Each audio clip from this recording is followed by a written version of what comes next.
হত্যার মধ্য দিয়ে মূলত বাংলাদেশকে করদ রাজ্যে এবং গোলামী রাষ্ট্রে বীজ বপন করা হয়েছিল।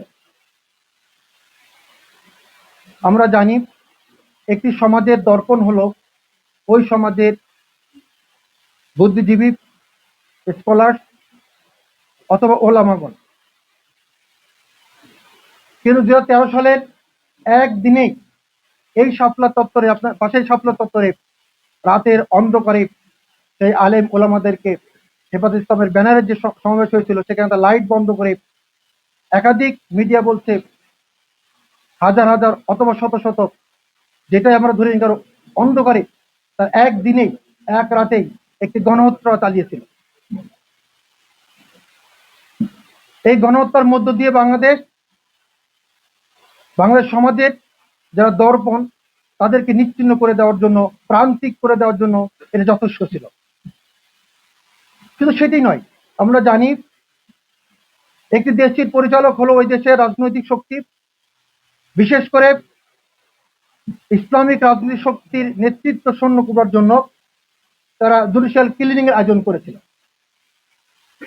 এবং তারা বিচারের নামে প্রহসন করে, ড্রামা করে দীর্ঘ সময় ধরে একাধিক জাতীয় নেতৃত্বকে, সাবেক মন্ত্রীদেরকে তারা হত্যা করেছে। তার সেই মিথ্যা প্রলাপ ইতিমধ্যেই জাতির সামনে এটিএম আজহারুল ইসলাম মুক্তির মাধ্যমে প্রকাশিত হয়েছে। এছাড়াও রাজনীতি করেন না এমন অনেক নেতৃত্ব আলেম ওলামাদেরকেও হত্যা করা হয়েছে, গুম করা হয়েছে, কণ্ঠরোধ করা হয়েছে। এই জুলুমের স্টিম রোলারের পর দিয়েই আলেম ওলামা স্বাধীনতার জন্য এখনো কাজ করে যাচ্ছে। আর এগুলো করার মূল উদ্দেশ্য ছিল এদেশ থেকে তারা লুণ্ঠন করে, অর্থ সংগ্রহ করে পরবর্তী জীবনে বিলাসী আয়োজন করা, বিদেশের টাকা পাচার করা। আমরা দেখেছি ইতিমধ্যে তারা বেগমপাড়া তৈরি করেছিল। সাবেক ভূমিমন্ত্রী সাইফুর জামান কোটি কোটি টাকা বিদেশে পাচার করেছেন। সাবেক আইজিপি বেনজির আহমেদ শত কোটি টাকা বিদেশে পাচার করেছেন।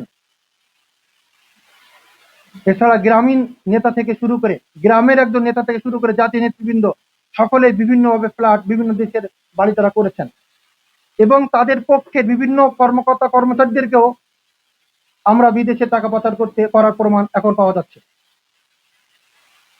আর এগুলো করবার জন্য তারা এই জনগণের উপর নিষ্ঠুর নির্যাতন চালিয়েছে। তাদের নেতাকর্মী দ্বারা মা বোন এর সম্মানহানি হয়েছে।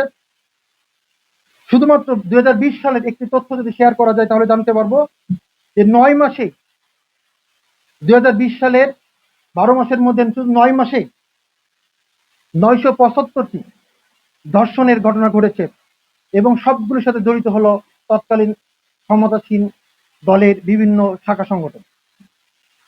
এবং এর মধ্যে নির্মমতা হলো 208 জনকে গণভাবে ধর্ষণ করা হয়েছে এবং এর মধ্যে থেকে 975 থেকে 40 জন নারী, আমাদের মা ও বোন, তারা নিহত হয়েছে। অর্থাৎ আইএমএ জাহিলাতের থেকেও বর্বর একটি সমাজ আমরা পার করেছি গত 15 বছর। আর এগুলো করবার জন্য তারা, ক্ষমতা দীর্ঘায়িত করবার জন্য তারা যে পন্থা বেছে নিয়েছিলেন সেটি হলো 2014 সালে তারা জোর দখল করে যে নির্বাচন করেছিলেন। 2018 সালে তারা রাতে ভোট করেছেন এবং 2024 সালে তারা ডামি ভোট করেছেন। এই মধ্য দিয়েই বাংলাদেশকে একটি অন্ধকারের দিকে ঠেলে দিয়েছেন, বাংলাদেশের গন্তব্য হারিয়ে ফেলেছিল। কিন্তু আশার আরো হলো মুক্তিকামী জনতা বারবার রাস্তায় নেমে এসেছে। বিশেষ করে আমাদের বাচ্চারা নিরাপদ সড়কের নামে তারা আন্দোলন করেছিল। কোটা বিরোধী আন্দোলনে ছাত্ররা রাস্তায় নেমে এসেছিলেন এবং সর্বশেষ 24 বৈষম্য ছাত্র আন্দোলনের ব্যানারে আপামর ছাত্র জনতা রাস্তায় নেমে আসার মধ্য দিয়ে এই জগদ্দল পাথর থেকে বাংলাদেশ মুক্তি লাভ করেছেন। বাংলাদেশ নতুনভাবে স্বাধীনভাবে কথা বলার সুযোগ পাচ্ছে, নতুন গতিতে চলার সুযোগ পাচ্ছে।